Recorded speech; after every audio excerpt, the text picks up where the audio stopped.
Get ready to dive into the action-packed world of Rambo: First Blood. We'll explore the gritty realism, intense performances, and the film's impact on the action genre. Let's break down what makes this movie a timeless classic. Rambo: First Blood, released in 1982, is a gripping action drama that launched one of cinema's most iconic characters, John Rambo. Directed by Ted Kotcheff and starring Sylvester Stallone in a career-defining role, the film is based on David Morrell's 1972 novel, First Blood. While it later spawned a blockbuster franchise, this first installment stands on its own as a raw, character-driven story about a Vietnam War veteran's struggle to find peace in a society that's turned its back on him.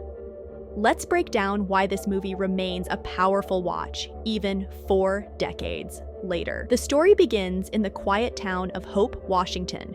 John Rambo, a drifter and former Green Beret, arrives hoping to visit an old army buddy. But when he learns his friend has died from cancer linked to Agent Orange exposure in Vietnam, Rambo is left with no connections and nowhere to go. Brian Dennehy spots Rambo's disheveled appearance and immediately labels him a troublemaker.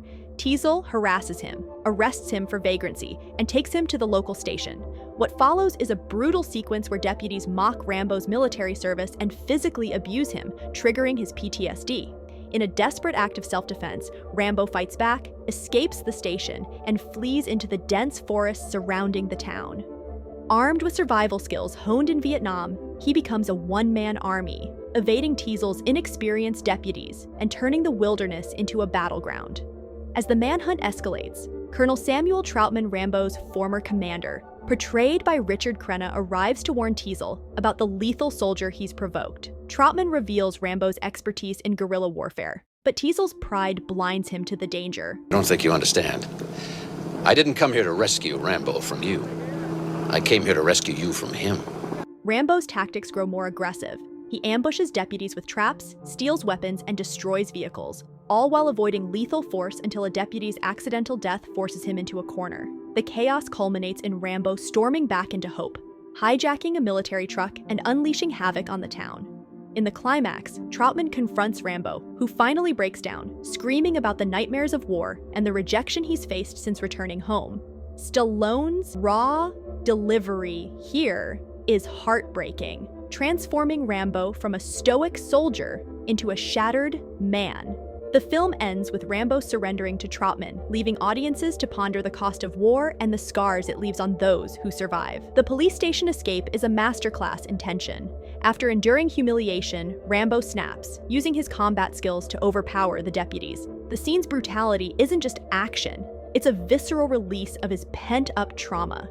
The forest chase showcases Rambo's survival genius. From crafting traps to using mud as camouflage, every move highlights his military training. It's a stark contrast to the bumbling deputies, making the cat-and-mouse game thrilling and tragic. One controversial moment is Rambo's rampage through Hope. Critics argued it glorified violence, but the scene serves a purpose. It's a metaphor for his internal explosion. The destruction mirrors his mental breakdown, showing how war follows him home. The final confrontation with Troutman is unforgettable. Rambo's tearful monologue, "I couldn't even hold a job washing cars," exposes the film's heart.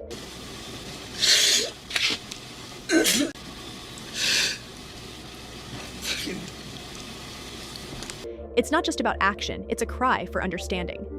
At its core, First Blood is a critique of how society treats veterans. Rambo isn't a villain, he's a victim of systemic neglect. His rage stems from being abandoned by the country he fought for, a theme that resonated deeply post-Vietnam.